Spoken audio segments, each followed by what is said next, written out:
Guys, may nakita ako na nakakain daw tong prutas na to.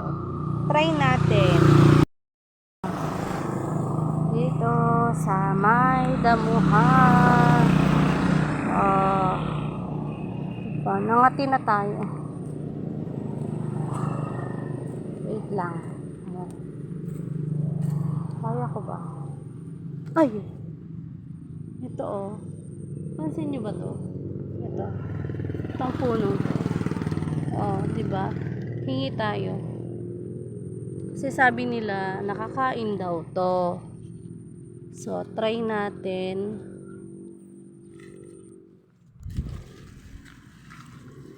Hindi kaya ako malason dito. Oh, diba? May mga vlogger na nakita kong kumain nito. So, try natin. Try natin, oh. Masarap pala siya. Trinay ko kanina.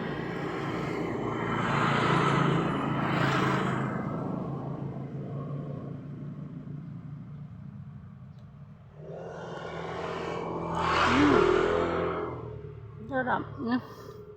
Ang sarap. Hindi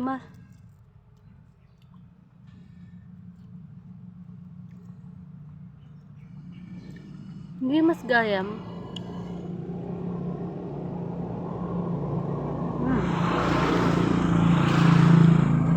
I-try nyo to. I-try nyo. Ang sarap. Yung lasa nito parang mansanas na may halong kamatis. Sarap.